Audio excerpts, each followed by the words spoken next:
এবার সে একটা ইট হাতে নিল, পাথর হাতে নিয়ে সে বলছে, আল্লাহ তোমার কাছে যদি ওই জাদুকরের কাজের চাইতে এই পাদ্রির কাজ বেশি পছন্দনীয় হয়, এই ইটের আঘাতে এই জন্তুকে তুমি মেরে ফেলো আল্লাহ।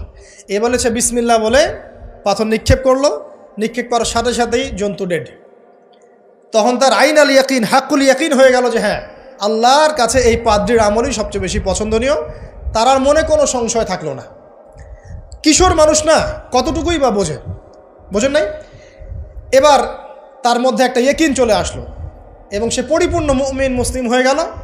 এবার যখন সে রাজ দরবারে যায়, তার কাছে পেশেন্ট আসে, মানে একজন মানুষ এসেছে, সে বলছে যে আমার চোখে সমস্যা। সে চোখে হাত দেয়, হাত দিয়ে বলে যে আপনি আল্লাহর প্রতি ঈমান নিয়ে আসেন, আমি আল্লাহর কাছে দোয়া করব, চোখ ভালো হয়ে যাবে। এভাবে পেশেন্ট আসে, সে বলে আল্লাহর প্রতি ঈমান নিয়ে আসেন, আমি দোয়া করব, ভালো হয়ে যাবে। এভাবে আস্তে আস্তে তার নাম এবং খ্যাতি ছড়িয়ে পড়তে লাগলো। যেই তার কাছে আসে সে বলে আগে মুসলিম হন, ইমানদার হন, আল্লাহর প্রতি বিশ্বাস করেন, আমি দোয়া করব, ভালো হয়ে যাবে। চোখ অন্ধ ভালো হয়ে যাচ্ছে, কুষ্ঠরোগী ভালো হয়ে যাচ্ছে, হ্যাঁ, প্যারালাইজড রোগী ভালো হয়ে যাচ্ছে, আলহামদুলিল্লাহ। নবী ঈসা আলাইহিস সালাম এমনটা করেছিলেন না? আল্লাহ পাক চাইলে করতে পারেন। একদিন ওই রাজ দরবারের একজন মন্ত্রী আসছে, এবার ওই রাজার একজন এমপি সাহেব, তার চোখে সমস্যা, সে আসছে, এসে বলছে যে আমার এই চোখে সমস্যা, আমার চোখটাকে ভালো করার দরকার, তোমার কাছে কোনো ওষুধ আছে নাকি? সে বলছে যে আপনি আল্লাহর প্রতি ঈমান নিয়ে আসেন, আমি আল্লাহর কাছে দোয়া করব, আপনি ভালো হয়ে যাবেন। এবার সে আলহামদুলিল্লাহ ঈমান নিয়ে আনলো এবং সে ভালো হয়ে গেল। এই ভালো হয়ে যাওয়ার পরের দিন যখন সে আবার ওই পার্লামেন্টে গিয়েছে আর কি, ওদের তৎকালীন রাজদরবারে, এবার রাজা ওকে দেখে বলছে যে তোমার তো চোখ অন্ধ ছিল, কিভাবে শেফা লাভ করলে? তো সে বলে না কিভাবে শেফা লাভ করলো, সে বলতে চাচ্ছে না, কারণ সে আজ করছে যে বললে সমস্যা হবে। তো এক পর্যায়ে তাকে খুবই পিটুনি দেওয়া হচ্ছে, রিমান্ডে নিয়ে গিয়ে কঠিন মাইর দেওয়া হচ্ছে। এক পর্যায়ে সে মারের যন্ত্রণা সহ্য করতে না পারে বলে ফেললো যে ওই বাচ্চা, তার কাছে গিয়ে আমি আরোগ্য লাভ করেছি এবং সে আমাকে বলেছে যে তার রবের প্রতি ঈমান নিয়ে আসতে, তাহলে আমি শেফা লাভ করব। এই বাচ্চা এখন বলছে ফেরাউনের মতো যে আয়না রব্বুকুমুল আ'লা, আমি তো তোমাদের রব, নমরুদের মতো আমি তো তোমাদের রব, ঠিক আছে, আমি ছাড়া তোমাদের কে রব আছে? মা আলিমতু লাকুম মিন ইলাহিন গায়রি, আমি তো জানি না যে আমি ছাড়া তোমাদের কোনো ইলাহ আছে। এবার এই লোকটাকে হত্যা করা হলো, এই এমপি সাহেবকে হত্যা করা হলো, বিকজ সে ঈমান নিয়ে আসে।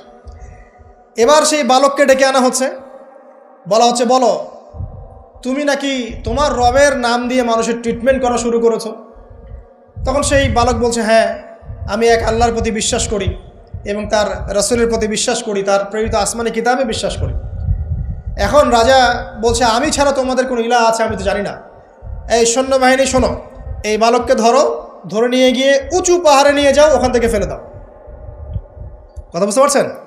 এবার তাকে নিয়ে যাওয়া হলো, ক্রস ফায়ার দেওয়া হবে, এবার উপরে নেওয়া হয়েছে, একদম পাহাড়ের উপরে।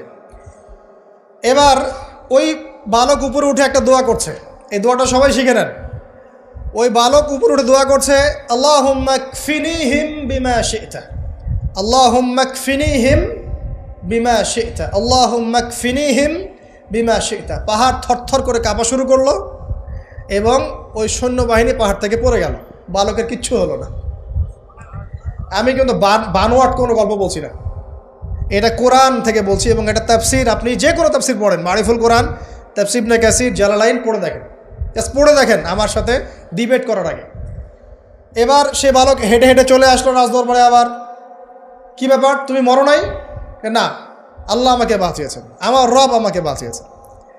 আবার পাঠানো হচ্ছে আরেক দল সেনাবাহিনীকে নিয়ে, যাও এবার ওকে সমুদ্রে নিয়ে যাও, সমুদ্রের মাছ সমুদ্রে ডুবিয়ে দিবে একদম।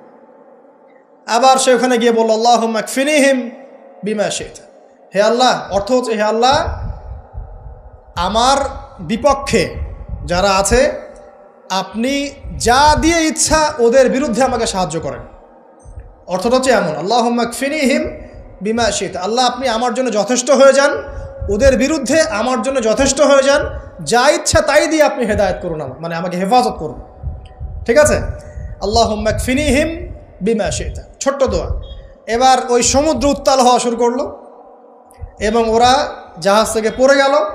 এই বাচ্চা সেফলি আবার চলে আসলো রাজদরবারে। বিশ্বাস করছেন না? চলে আসলো। এবার আসার পরে বলছে, শোনেন, আমাকে এভাবে মারতে পারবেন না, আমাকে এইভাবে মারা যাবে না, আমি আপনাদেরকে বলে দিচ্ছি কিভাবে আপনি আমাকে মারতে পারবেন। তো বাচ্চা বলছে, কিভাবে মারতে পারবো বলো।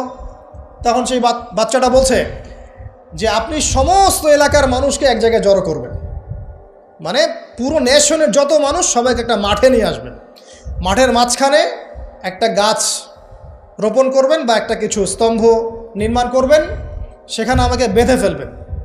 বেঁধে ফেলার পরে আমার এই ধনুক থেকে একটা তীর বের করবেন, তীর বের করে আপনি নিজ হাতে এই তীরটাকে নিশানা দিবেন, দিয়ে বলবেন বিসমিল্লাহ আল্লাহর নামে, বিসমিল্লাহ আল্লাহর নামে, বিসমিল্লাহি রব্বি হাযাল গোলাম বলে ছুড়বেন। অর্থ হচ্ছে আমি এই বাচ্চার রব, আমি এই বাচ্চার রব আল্লাহর নামে তীর ছুড়লাম, এটা বলে তীরটা নিক্ষেপ করবেন, তাহলে আমি মরবো, তার আগে মরবো। কথা কি বুঝতে পারছি? এবার তাই করা হলো, সমস্ত এলাকার মানুষকে এখানে জড়ো করা হলো। কথাটা ভালো করে বোঝেন, সমস্ত এলাকার মানুষ মানে কি? ওই এলাকার সব মানুষ, মানে মুমিন কাফের যে আছে সবগুলাকে একত্রিত করা হলো। করার পরে বাচ্চাটাকে এভাবে একটা জায়গায় বেঁধে দেওয়া হয়েছে, খেজুর গাছে, তাফসীরে এসেছে খেজুর গাছে। এবার সে এখান থেকে তীর বের করে, বাচ্চা বলছে বিসমিল্লাহি রব্বি হাযাল গোলাম, নিক্ষেপ করলো। তীরটা ঠিক, আল্লাহ পাকের দৃষ্টি দেখেন এত সূক্ষ্ম, ওইটাই বর্ণনা করেছেন। তীরটা ঠিক বাচ্চার এই জায়গায় লেগেছে, এই যে মাথার এইখান থেকে লেগে এদিকে বের হয়ে গেছে। হ্যাঁ, কে বুঝি নাই?